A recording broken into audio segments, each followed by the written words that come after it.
ಕಾಂಗ್ರೆಸ್ನಲ್ಲಿ dinner politics ಅನ್ನೋದು ಜಾಸ್ತಿ ಆಗ್ತಾ ಇದೆ. ಈ ಒಂದು ಸಂದರ್ಭದಲ್ಲಿ ಎಲ್ಲೂ ಕೂಡ ಸ್ಟಾಪ್ ಆಗ್ತಾ ಇಲ್ಲ. ಒಂದ್ ಕಡೆನಲ್ಲಿ ಸಿಎಂ ಸಿದ್ದರಾಮಯ್ಯ ಅವರು ಡಿನ್ನರ್ ಮೀಟಿಂಗ್ ಅನ್ನ ಮಾಡ್ತಾ ಇದ್ರೆ, ಇನ್ನೊಂದ್ ಕಡೆನಲ್ಲಿ ಅದಕ್ಕೆ ಟಕ್ಕರ್ ಅನ್ನ ಕೊಡ್ತಿದ್ದಾರೆ ಡಿಸಿಎಂ ಡಿಕೆ ಶಿವಕುಮಾರ್. ಕಾಂಗ್ರೆಸ್ನಲ್ಲಿ ನಿಲ್ಲದ ಡಿನ್ನರ್ ಪಾಲಿಟಿಕ್ಸ್, ಸಿಎಂ ಡಿಸಿಎಂ ಸವಾಲ್ಗೆ ಸವಾಲ್ ಎಂಬಂತೆ ಡಿನ್ನರ್ ಆಯೋಜನೆಯನ್ನ ಮಾಡಲಾಗಿದೆ. ಡಿನ್ನರ್ ಆಯೋಜನೆ ಅವರದೇ ಗೇಮ್ ಪ್ಲಾನ್ಗೆ ವರ್ಕೌಟ್ ಆಗತ್ತ. ಇತ್ತ ತಮ್ಮದೇ ಪ್ರತ್ಯೇಕ ದಾಳವನ್ನ ಉರುಳಿಸ್ತಾ ಇದ್ದಾರೆ ಶಾಸಕರು. ಒಂದ್ ಕಡೆ ಸಚಿವ ಸ್ಥಾನಕ್ಕೆ ತೀವ್ರಗೊಂಡಿದೆ ಒತ್ತಾಯ, ಮತ್ತೊಂದ್ ಕಡೆ ಸಿಎಂ ಬದಲಾವಣೆಗೆ ಹೆಚ್ಚಿದೆ ಒತ್ತಡ. ಎರಡು ಮಹತ್ವದ ಬೆಳವಣಿಗೆಗೆ ಡಿನ್ನರ್ ಮೇಲೆ ಡಿನ್ನರ್ ಅನ್ನ ಮಾಡ್ತಾ ಇರುವಂತದ್ದು. ಡಿನ್ನರ್ ಮೀಟಿಂಗ್ಗಳು ಜಾಸ್ತಿ ಆಗ್ತಾ ಇದೆ. ಕಾಂಗ್ರೆಸ್ನಲ್ಲಿ ಡಿನ್ನರ್ ಪಾಲಿಟಿಕ್ಸ್ ಅನ್ನೋದು ಜಾಸ್ತಿ ಆಗ್ತಾ ಇದೆ. ಇದೀಗ ಅತಿ ಹೆಚ್ಚಿನದಾಗಿ ಡಿನ್ನರ್ ಮೀಟಿಂಗ್ಗಳನ್ನ ಮಾಡಲಾಗ್ತಾ ಇದೆ. ಡಿನ್ನರ್ ಆಯೋಜನೆ ಅವರದ್ದೇ ಗೇಮ್ ಪ್ಲಾನ್ಗೆ ವರ್ಕೌಟ್ ಆಗತ್ತಾ? ಯಾಕಂತ ಅಂದ್ರೆ ಒಂದ್ ಕಡೆನಲ್ಲಿ ಶಾಸಕರು ಸಚಿವರನ್ನ ತಮ್ಮ ಬತ್ತಳಿಕೆಗೆ ತೆಗೆದುಕೊಳ್ಳೋದು ಇಂಪಾರ್ಟೆಂಟ್ ಆಗಿರುತ್ತೆ. ಈ ಒಂದು ಸಂದರ್ಭದಲ್ಲಿ ಒಂದ್ ಕಡೆ ಸಚಿವ ಸ್ಥಾನಕ್ಕೆ ಒತ್ತಾಯಗಳು ಬರ್ತಾ ಇದೆ, ಮತ್ತೊಂದ್ ಕಡೆ ಸಿಎಂ ಬದಲಾವಣೆಗೆ ಒತ್ತಡ ಕೂಡ ಹೆಚ್ಚುತ್ತಾ ಇದೆ. ಈ ಒಂದು ಸಂದರ್ಭದಲ್ಲಿ ಡಿನ್ನರ್ ಮೀಟಿಂಗ್ಗಳು ಜಾಸ್ತಿ ಆಗ್ತಾ ಇರುವಂತದ್ದು. ಈಗ ಆಲ್ರೆಡಿ ಸಿಎಂ ಸಿದ್ದರಾಮಯ್ಯನವರು ಒಂದ್ ರೀತಿಯಲ್ಲಿ ಮೀಟಿಂಗ್ ಅನ್ನ ಮಾಡಿದ್ರು. ಅದ್ ಯಾವ ಸಂದರ್ಭದಲ್ಲಿ ಅಂದ್ರೆ ಮಾರ್ಚ್ 16ನೇ ತಾರೀಕು ಸಿಎಂ ಸಿದ್ದರಾಮಯ್ಯನವರು ಒಂದು ಡಿನ್ನರ್ ಮೀಟಿಂಗ್ ಅನ್ನ ಮಾಡ್ತಾರೆ.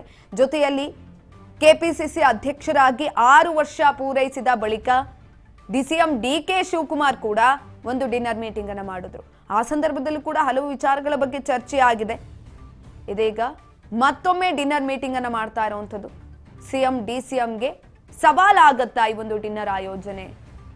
ಡಿನ್ನರ್ ಆಯೋಜನೆ ಅವರದ್ದೇ ಗೇಮ್ ಪ್ಲಾನ್ಗೆ ವರ್ಕೌಟ್ ಆಗುತ್ತಾ? ಒಂದೇ ದಿನ ಸಚಿವ ಸ್ಥಾನಕ್ಕೆ ಶಾಸಕರು ಸಿಎಂ ಭೇಟಿಯನ್ನು ಕೊಟ್ಟಿದ್ದಾರೆ.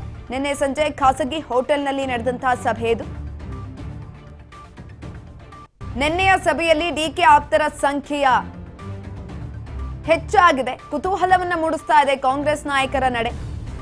ಸಂಪುಟ ಪುನರ್ರಚನೆ, ಸಿಎಂ ಬದಲಾವಣೆ ಎರಡಕ್ಕೂ ಕೂಡ ಒತ್ತಾಯ ಕೇಳಿ ಬರ್ತಾ ಇದೆ. ಎರಡು ವಿಚಾರ ಹೈಕಮಾಂಡ್ ಅಂಗಳಕ್ಕೆ ತೆಗೆದುಕೊಂಡು ಹೋಗೋದಕ್ಕೆ ಪ್ಲಾನ್ ಅನ್ನ ಮಾಡಿಕೊಳ್ಳಲಾಗ್ತಾ ಇದೆ. ಕಾಂಗ್ರೆಸ್ ಹೈಕಮಾಂಡ್ ಏನು ಉತ್ತರಿಸುತ್ತೆ ಅನ್ನೋದನ್ನ ಕಾದು ನೋಡಬೇಕು. ಜೊತೆಯಲ್ಲಿ ಯಾವ ಡಿಸಿಷನ್ ಅನ್ನ ತೆಗೆದುಕೊಳ್ಳುತ್ತೆ ಅನ್ನುವಂಥದ್ದು ಕೂಡ ಇದೀಗ ಕುತೂಹಲಕ್ಕೆ ಎಡೆ ಮಾಡಿಕೊಟ್ಟಿರುವಂಥದ್ದು. ಒಂದ್ ಕಡೆ ಸಂಪುಟ ಪುನರ್ರಚನೆಗೆ ಶಾಸಕರ ಒತ್ತಡ ಹೆಚ್ಚಾಗ್ತಾ ಇದೆ. ಏಪ್ರಿಲ್ 11ನೇ ತಾರೀಕು ವರಿಷ್ಠರ ಭೇಟಿಗೆ ಕೆಲ ಶಾಸಕರು ದಿಲ್ಲಿಗೆ ಹೋಗುವಂತಹ ಸಾಧ್ಯತೆಗಳು ಕೂಡ ಇರುವಂಥದ್ದು.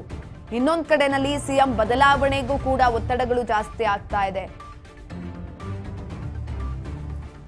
ಸಿಎಂ ಡಿಕೆ ಶಿವಕುಮಾರ್ ಆಗಿರ್ಬೋದು, ಸಿಎಂ ಸಿದ್ದರಾಮಯ್ಯನವರಾಗಿರ್ಬೋದು, ಅವರ ಬಣದಿಂದ ಕೆಲವೊಂದಷ್ಟು ವಿಚಾರಗಳು ಹೊರಗಡೆ ಬರ್ತಾ ಇರುವಂಥದ್ದು. ಹಾಗಾಗಿ ಪ್ರತ್ಯೇಕವಾಗಿ ಮೀಟಿಂಗ್ಗಳನ್ನ ಮಾಡ್ತಾ ಇದ್ದಾರೆ. ಅದರಲ್ಲೂ ಕೂಡ ಡಿನ್ನರ್ ಮೀಟಿಂಗ್ಗಳ ಸಂಖ್ಯೆ ಹೆಚ್ಚಾಗ್ತಾ ಇದೆ. ಪದೇ ಪದೇ ಹೆಚ್ಚಾಗ್ತಾ ಇರುವಂಥದ್ದು ಡಿನ್ನರ್ ಮೀಟಿಂಗ್. ನಿನ್ನೆಯ ಸಭೆಯಲ್ಲಿ ಡಿಕೆ ಆಪ್ತರ ಸಂಖ್ಯೆ ಕೂಡ ಹೆಚ್ಚಾಗಿದೆ. ಕಾಂಗ್ರೆಸ್ ನಾಯಕರ ನಡೆ ಕುತೂಹಲವನ್ನ ಮೂಡಿಸಿದೆ. ಈ ಒಂದು ಸಂದರ್ಭದಲ್ಲಿ ಸಂಪುಟ ಪುನರ್ರಚನೆಗೆ ಈಗ ಆಲ್ರೆಡಿ ಕೆಲವೊಂದಷ್ಟು ಜನ ಒತ್ತಾಯವನ್ನ ಕೂಡ ಮಾಡ್ತಿದ್ದಾರೆ. ಜೊತೆಯಲ್ಲಿ ಇನ್ನೊಂದ್ ಕಡೆನಲ್ಲಿ ರಾಜ್ಯ ಕಾಂಗ್ರೆಸ್ನಲ್ಲಿ ಅತಿ ಹೆಚ್ಚಿನದಾಗಿ ಕೇಳಿಬರ್ತಾ ಇರುವಂತದ್ದು ನಮಗೆ ಸಿಎಂ ಬದಲಾವಣೆ ಕೂಗು. ಈಗ ಆಲ್ರೆಡಿ ಹಲವು ಆಕಾಂಕ್ಷಿಗಳು ಕೂಡ ಇದ್ದಾರೆ. ಒಂದ್ ಕಡೆನಲ್ಲಿ ಸಿಎಂ ಸಿದ್ದರಾಮಯ್ಯ ಶತಾಯಗತಾಯ 5 ವರ್ಷನೂ ಅವರೇ ಪೂರೈಕೆ ಮಾಡಬೇಕು ಅನ್ನುವ ನಿಟ್ಟಿನಲ್ಲಿ ಹೇಳಿಕೆಗಳನ್ನ ಕೊಟ್ಟಿದ್ದಾರೆ. ಇನ್ನೊಂದ್ ಕಡೆನಲ್ಲಿ ಇನ್ನುಳಿದಂತಹ ಸಮಯದಲ್ಲಾದ್ರೂ ಡಿಸಿಎಂ ಡಿಕೆ ಶಿವಕುಮಾರ್ ಸಿಎಂ ಆಗಬೇಕು ಅಂತ ಅವರ ಬಣದಲ್ಲೂ ಕೂಡ ಡಿಸ್ಕಷನ್ಸ್ ಆಗ್ತಾ ಇರುವಂತದ್ದು. ಈ ಕುರಿತಾಗಿ ಹೆಚ್ಚಿನ ಮಾಹಿತಿಯನ್ನ ತಿಳ್ಕೊಳ್ತಾ ಹೋಗೋಣ. ನಮ್ಮ ಪ್ರತಿನಿಧಿ ಬಸವರಾಜ್ ಹುಗಾರ್ ಸಂಪರ್ಕದಲ್ಲಿದ್ದಾರೆ. ಬಸವರಾಜ್, ಕಾಂಗ್ರೆಸ್ ನಲ್ಲಿ ಡಿನ್ನರ್ ಪಾಲಿಟಿಕ್ಸ್ ಅನ್ನೋದು ಜಾಸ್ತಿ ಆಗ್ತಾ ಇದೆ. ಇತ್ತೀಚೆಗೆ ಜಾಸ್ತಿಯಲ್ಲಿ ಡಿಸಿಎಂ ಡಿಕೆ ಶಿವಕುಮಾರ್ ಆಗಿರ್ಬೋದು, ಸಿಎಂ ಸಿದ್ದರಾಮಯ್ಯನವರಾಗಿರ್ಬೋದು, ಜೊತೆಯಲ್ಲಿ ಅದನ್ನ ಹೊರತುಪಡಿಸಿ ಶಾಸಕರು ಕೂಡ ಡಿನ್ನರ್ ಸಭೆಯನ್ನ ಆಯೋಜನೆ ಮಾಡ್ತಿದ್ದಾರೆ. ಹೆಚ್ಚಿನ ಮಾಹಿತಿ ಕೊಡೋದಾದ್ರೆ?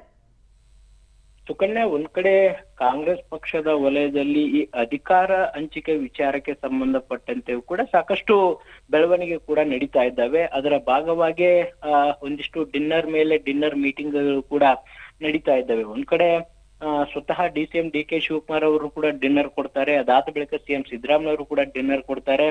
ಸಿಎಂ ಮತ್ತೆ ಡಿಸಿಎಂ ಅವರೇ ಒಂದು ಪ್ರತ್ಯೇಕವಾಗಿರ್ತಕ್ಕಂತಹ ಡಿನ್ನರ್ ಮೀಟಿಂಗ್ ಗಳನ್ನ ಕೊಡುವ ಮುಖಾಂತರ ಪಕ್ಷದ ವಲಯದಲ್ಲಿ ಕೆಲವೊಂದಿಷ್ಟು ಬೆಳವಣಿಗೆ ನಡೀತಾ ಇದೆ ಅನ್ನುವಂತಹ ರೀತಿಯಲ್ಲೇ ಅವರು ಒಂದು ಪೂರಕವೆಂಬಂತೆ ಕೂಡ ಸಭೆಗಳು ನಡೀತವೆ. ಅದಾದ ಬಳಿಕ ಶಾಸಕರು ಸಹಿತ ಸಿಎಂ ಬದಲಾವಣೆ ವಿಚಾರಕ್ಕೆ ಸಂಬಂಧಪಟ್ಟಂತೆ ಅವರಿಬ್ಬರು ನಾಯಕರು ಪ್ರತ್ಯೇಕವಾಗಿರುವ ಡಿನ್ನರ್ ಮೀಟಿಂಗ್ ಅನ್ನ ಆಯೋಜನೆ ಮಾಡಿದ್ರೆ, ಇತ್ತ ಶಾಸಕರುಗಳು ತಮ್ಮ ಸಚಿವ ಸ್ಥಾನಕ್ಕಾಗಿ ತಮ್ಮ ಬೇಡಿಕೆನ ಮುಂದಿಡ್ಲಿಕ್ಕೆ ಅವರು ಒಂದು ಸಂಖ್ಯೆಯಲ್ಲಿ ಸೇರಿ ಸಚಿವ ಸ್ಥಾನಕ್ಕಾಗಿ ಬೇಡಿಕೆ ಇಡಬೇಕು ಅನ್ನುವಂಥದ್ದನ್ನ ಡಿನ್ನರ್ ಮೀಟಿಂಗ್ ಅನ್ನ ಆಯೋಜನೆ ಮಾಡ್ತಾರೆ. ಸಿಎಂ ಅವ್ರನ್ನ ಡಿಸಿಎಂ ಅವ್ರನ್ನ ಭೇಟಿ ಮಾಡಬೇಕು, ಪಕ್ಷದ ಹೈಕಮಾಂಡ್ ನಾಯಕರನ್ನು ಕೂಡ ಭೇಟಿ ಮಾಡಿ ಇದಕ್ಕೆ ನಾವು ಒತ್ತಡವನ್ನ ಹೇರಬೇಕು ಅನ್ನುವಂತ ನಿರ್ಧಾರವನ್ನು ತೆಗೆದುಕೊಂಡಂತೆ ಕಾಣ್ತಾ ಇತ್ತು. ಹಾಗಾಗಿ ಹಲವು 3-4 ಬಾರಿ ಗೆದ್ದಿರ್ತಕ್ಕಂಥ ಶಾಸಕರು ಒಂದು ಡಿನ್ನರ್ ಮೀಟಿಂಗ್ ಅನ್ನ ಆಯೋಜನೆ ಮಾಡಿ ಅದಾದ ಬಳಿಕ ಸಿಎಂ ಸಿದ್ದರಾಮಯ್ಯ ಭೇಟಿ ಮಾಡಿದ್ದಾರೆ. ಅದಾದ ಬಳಿಕ ಪಕ್ಷದ ಹೈಕಮಾಂಡ್ ನಾಯಕರನ್ನು ಕೂಡ ಭೇಟಿ ಮಾಡ್ಲಿಕ್ಕೆ ಮುಂದಾಗಿರ್ತಕ್ಕಂಥದ್ದು. ಹಾಗಾಗಿ ಈಗ ಸರತಿ ಸಾಲಿನಲ್ಲಿ ಡಿನ್ನರ್ ಮೀಟಿಂಗ್ ಕೂಡ ಆಯೋಜನೆ ಮಾಡಿಕೊಳ್ತಾ ಇದ್ದಾವೆ ಕಾಂಗ್ರೆಸ್ ಪಕ್ಷದ ವಲಯದಲ್ಲಿ. ಯಾತಕ್ಕಾಗಿ ಡಿನ್ನರ್ ಮೀಟಿಂಗ್ಗಳು, ಯಾತಕ್ಕಾಗಿ ಸಭೆಗಳು ಅಂತ ನಾವು ನೋಡ್ತಾ ಹೋದ್ರೆ, ಒಂದ್ ಕಡೆ ಸಿಎಂ ಬದಲಾವಣೆ ಆಗ್ಬೇಕು ಅನ್ನುವಂತ ಒಂದು ಚರ್ಚೆ, ಇನ್ನೊಂದು ಕಡೆ ಸಚಿವ ಸಂಪುಟ ಸರ್ಜರಿ ಆಗ್ಬೇಕು. ಸರ್ಕಾರ ಬಂದು 3 ವರ್ಷ ಆಗ್ತಾನೆ ಬಂತು. ಕೆಲವರಿಗೆ ಇನ್ನು ಕೂಡ ಪಕ್ಷ ಕೆಲವೊಂದು ಬಾರಿ ಅವಕಾಶ ಮಾಡಿಕೊಟ್ಟಿದೆ, ಇನ್ನು ಕೆಲವರು ಶಾಸಕರಿಗೆ ಅವಕಾಶ ಮಾಡಿಕೊಟ್ಟಿಲ್ಲ. ಅಂತವರಿಗೆ ಸಚಿವ ಸ್ಥಾನ ಕೊಡಬೇಕು. ಪಕ್ಷಕ್ಕಾಗಿ ಹಲವು ಬಾರಿ ಕೂಡ ದುಡಿದಿರ್ತಕ್ಕಂಥ ನಾಯಕರು ಶಾಸಕರು ಕೂಡ ಇದ್ದಾರೆ, ಹಿರಿಯ ಶಾಸಕರಿದ್ದಾರೆ. ಅವರಿಗೆ ಒಂದು ಸಚಿವ ಸಂಪುಟದಲ್ಲಿ ಅವಕಾಶ ಸಿಗಬೇಕು ಅನ್ನುವಂಥದ್ದು ಈವರೆಗೂ ಕೂಡ ಯಾರು ಕೂಡ ಚಕಾರ ಎತ್ತಾ ಇಲ್ಲ ಅನ್ನುವಂಥ ಅಸಮಾಧಾನ ಕೂಡ ಕಾಂಗ್ರೆಸ್ ಪಕ್ಷ ಶಾಸಕರಲ್ಲಿ ಇರುವಂತದ್ದು. ಹಾಗಾಗಿ ಸಚಿವ ಸಂಪುಟ ಸರ್ಜರಿ ಆಗ್ಬೇಕು, ನಮಗೂ ಕೂಡ ಅವಕಾಶ ಮಾಡಿಕೊಡ್ಬೇಕು ಅನ್ನುವಂತ ಒಂದು ರೀತಿಯಲ್ಲಿ ಡಿನ್ನರ್ ಮೀಟಿಂಗ್ ಆಯೋಜನೆ ಆಗ್ತಾ ಇದೆ. ಇನ್ನೊಂದು ಕಡೆ ನಾಯಕತ್ವ ಬದಲಾವಣೆ ಆಗ್ಬೇಕು, ಡಿ.ಕೆ. ಶಿವಕುಮಾರ್ ಅವರು ಕೂಡ ಸಿಎಂ ಸ್ಥಾನ ಕೊಡಬೇಕು ಅನ್ನುವಂಥದ್ದು ಇಲ್ಲ, ಆಗೋದಿಲ್ಲ ಅಂತಾದ್ರೂ ಒಂದು ಸ್ಪಷ್ಟನೆ ಕೊಡಬೇಕು ಅನ್ನುವಂತ ರೀತಿಗೆ ಎರಡೂ ಒಂದು ವಿಚಾರಕ್ಕೆ ಸಂಬಂಧಪಟ್ಟಂತೆ ಡಿನ್ನರ್ ಮೀಟಿಂಗ್ ಕೂಡ ಆಯೋಜನೆ ಆಗ್ತಾ ಇದ್ದಾವೆ. ಹಾಗಾಗಿ ಕಾಂಗ್ರೆಸ್ ಪಕ್ಷದ ಹೈಕಮಾಂಡ್ ನಾಯಕರಿಗೂ ಕೂಡ ಸಾಕಷ್ಟು ದೊಡ್ಡ ಮಟ್ಟಿಗೆ ತಲೆನೋವಾಗಿ ಪರಿಣಮಿಸುವಂತ ಸಾಧ್ಯತೆ ಇದೆ.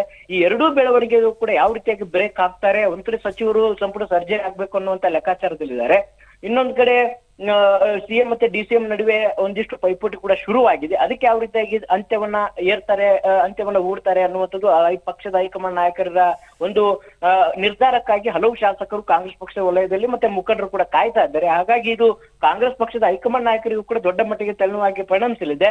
ಎರಡೂ ವಿಚಾರಗಳು ಹೈಕಮಾಂಡ್ ನಾಯಕರು ಸೂಕ್ಷ್ಮ ಗಮನಿಸ್ತಾ ಇದ್ದಾರೆ. ಹಾಗಾಗಿ ಯಾವ ನಿರ್ಧಾರವನ್ನ ತೆಗೆದುಕೊಳ್ತಾರೆ, ಎರಡು ಬಣಕ್ಕೆ ಏನು ಉತ್ತರ ಕೊಡ್ತಾರೆ ಅನ್ನುವಂಥದ್ದು ಸಾಕಷ್ಟು ಕುತೂಹಲ ಕೆಡೆ ಮಾಡಿ ಕೊಡ್ತಾ ಇದೆ. ಸುಕನ್ಯಾ.